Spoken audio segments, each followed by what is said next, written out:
الصورة المصغرة اللي انت دوست عليها عشان تدخل الفيديو ده انا مصممتهاش. لا فتحت فوتوشوب ولا كانفا ولا قعدت انقل عناصر بالماوس. قلت جملة واحدة بالعربي والذكاء الاصطناعي هو اللي صممها. قدامك جوه الفيديو ده نفسه، وهتشوف اللحظة دي بعينك كمان شوية.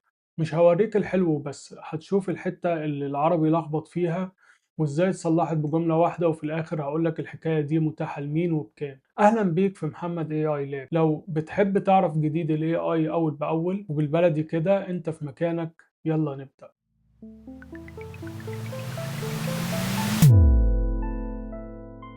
قبل ما نفتح الشاشة خليني أحكي لك إيه اللي حصل، لأن الخبر ده لسه سخن. شركة أنثروبيك اللي عاملة كلود عندها معمل تجارب اسمه أنثروبيك لابس. طلعوا منه أداة اسمها كلود ديزاين. دي مش شات بيطلع لك صورة وخلاص، دي طاولة رسم كاملة قدامك كانفاس، شغالة بمحرك التصميم بتاع كانفا نفسه. انت بتوصف اللي عايزه بالكلام وهي بترسمه عناصر حقيقية، عنوان تقدر تمسكه وخلفية تقدر تغيرها، مش صورة مصمتة. عايز تعدل اما بتقول بالكلام او بتدوس على العنصر نفسه وتعدله بايدك زي اي برنامج تصميم. والجديد بقى اللي نزل يوم 18 اغسطس وهو سبب الفيديو ده، الكانفاس ده بقى جواه كلود كود نفسه. بتكتب سلاش ديزاين والطاولة بتفتح قدامك في نص الشغل. يعني زيتونة زي ما عودناك في القناة، انت بتقول النتيجة وهو بيدبر التفاصيل. وقبل ما ندخل على الديمو، ثانية واحدة، لو المحتوى ده مفيد ليك دوس زرار الاشتراك ببلاش، وبيخلي كل جديد ال AI بالبلدي يوصلك أول بأول. تمام، يلا عشان نجربها على حاجة حقيقية مش لعبة. هنصمم أصعب صورة عند أي صانع محتوى، الثامنيل، الصورة الصغيرة اللي على أساسها الناس بتقرر في نص ثانية هتدوس ولا هتعدي. المطلوب مش سهل، مقاس يوتيوب وعنوان عربي كبير يتقري من شاشة موبايل صغيرة، مساحة فاضية على الشمال لصورتي، وألوان القناة البنفسجي بتاعنا. لو الأداة دي عدت امتحان العربي بالذات يبقى تستاهل الكلام اللي بيتقال عليه. افتح معايا كلود كود واكتب سلاش ديزاين وبص على الطلب كويس، عربي ومفهوش ولا مصطلح تصميم واحد. اعمل لي 3 اختيارات لصورة مصغرة اليوتيوب لفيديو عنوانه. قلت لكلود صمم لي عن أداة كلود ديزاين الجديدة. عايز عنوان عربي كبير يتقري من الموبايل ومساحة فاضية على الشمال لصورتي وخلفية بنفسجي غامق مع لمسة دهب، من غير كلام كتير على الصورة. وسيبه يشتغل وبص بقى على ايه الكانفاس. 3 اختيارات كاملة مش سكتشات، عنوان متظبط وألوان متظبطة، مساحة الوش محجوزة زي ما طلبت بالظبط. الشغلانة كلها أخدت أقل من دقيقتين.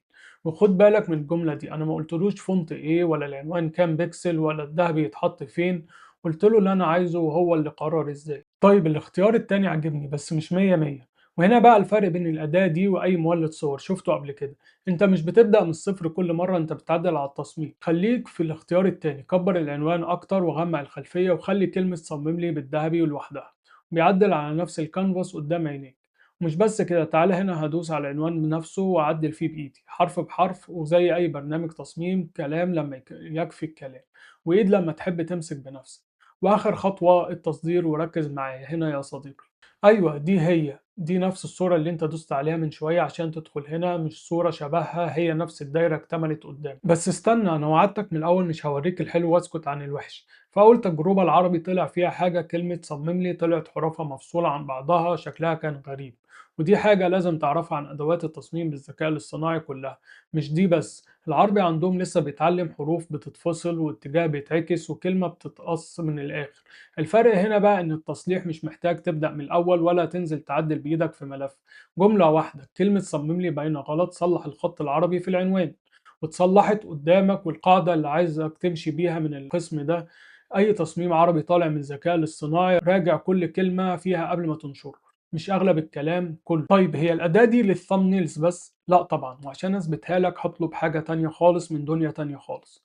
اعمل لي منيو صفحة واحدة مقاس A4 لكافيه اسمه قهوة البلد، مشروبات سخنة ومشروبات ساقعة وحلويات بأسعار بالجنيه، وستايل بسيط دافي ينفع يطبع وطلعهولي PDF. منيو جاهز للطباعة في حوالي دقيقة.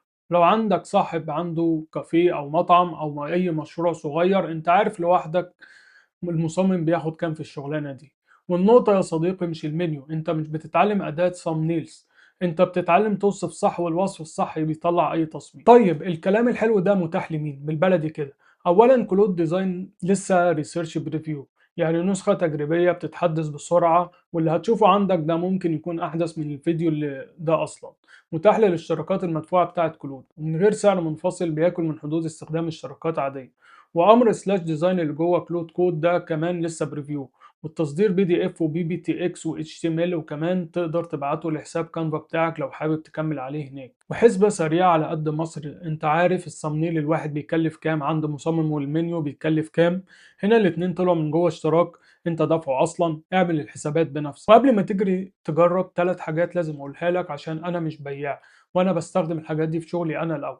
واحد، العربي قلتها وهقولها تاني لانها بتتنسي، راجع كل كلمة قبل النشر. حرف مفصول او اتجاه معكوس في تصميم نازل باسمك بيكسر مصداقيتك اكتر ما التصميم الحلو بيبنيها.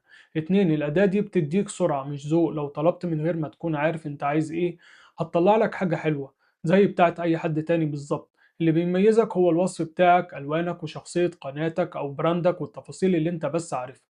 تلاتة، لو الشغل ده العميل اتفق معاه من الاول ان الذكاء الاصطناعي جزء من الشغل، وراجع حقوق اي صور او خطوط قبل الاستخدام التجاري.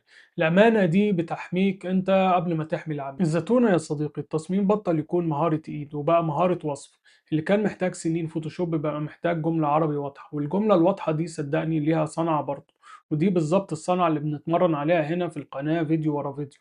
سؤال النهاردة للكومنتات: إيه أول تصميم هتطلبه؟ صمنيل، لوجو، منيو، بوستر لمشروعك؟ اكتبهولي تحت وأنا هختار أكتر فكرة اتكررت وأصممها قدامك من الأول للآخر.